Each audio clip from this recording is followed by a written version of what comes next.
Well, hey everyone, I am back and I know it's already August, but my June and July reading recap is fashionably late. Kind of think of this list here that I'm going to do as kind of like a late summer reading list that took a scenic route, I guess. But don't mind the blank wall behind me. I'm having a scene change here. I'm doing some renovations in my office. It'll be done in a couple months, and there's going to be something cool behind me. So until then, just kind of a blank wall behind me. So let's get to this reading list. In June, I read All Quiet on the Western Front by Erich Remarque. What happens when the glory of war disappears and only the human cost remains? That's the essence of this book. This classic follows a young German soldier whose idealism is shattered by the brutal reality of World War One. It is a haunting and deeply moving, and it makes soldiers' friendships feel just as powerful as the battlefield's scenes. It's a devastating reminder that war changes everyone it touches. The next book I read was The Rocket Boys by Homer Hickam. Before he helped launch his NASA dreams, Homer Hickam was a coal miner's son with a homemade rocket and a big idea. Set in West Virginia mining town, this memoir follows a group of boys who look to the sky while their own town expects them to go underground. It is an inspiring story about curiosity, family, and having the courage to aim higher. I also read The Wide, Wide Sea by Hampton Sides. Captain Cook's final voyage was not just an adventure, it was a turning point for the Pacific and for the world. Hampton Sides tells this story with all the suspense of a great sea adventure while also exploring the real damage caused by imperial ambition. It's full of danger and discovery and difficult questions, especially about Cook's encounters with indigenous peoples. This is a fascinating history that gives you plenty to think about. And finally, the last book that I read in the month of June was the Double Shots and Historic Plots Book Club's choice for June, and that was Say Nothing by Patrick Radden Keefe. I can't talk enough about this book. It is one of my top 5 favorite books.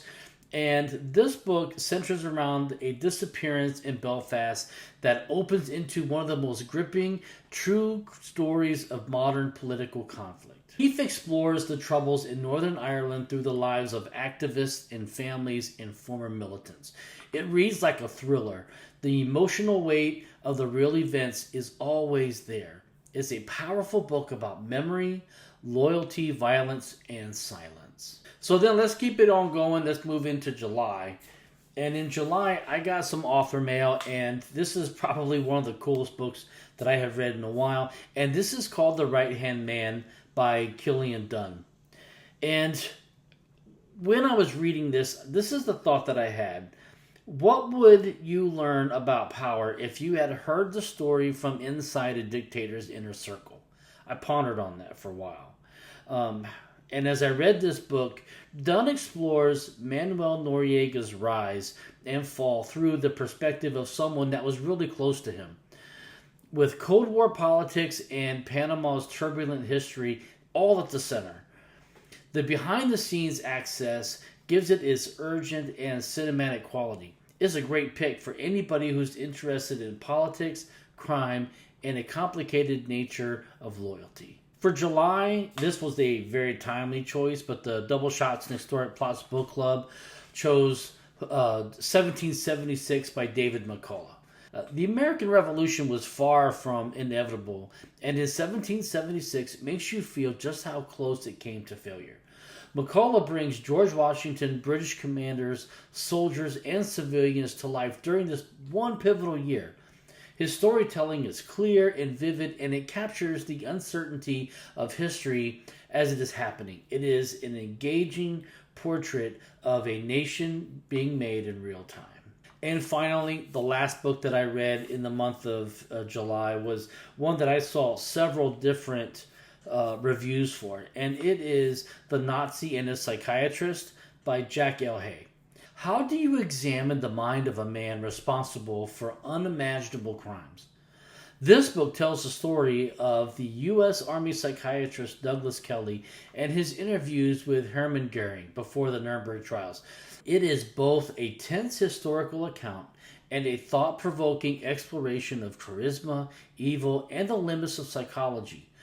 This book is chilling. It is intelligently written, and it is not exactly the kind of book that you would want to read on the beach, unless you come to the beach to read with moral dread. Just so you know. So that's what I read for the month of June and July. Let me know in the comments, have you read any of these books? Or do you find them interesting enough to add to your own TBR? Let me know down in the comments.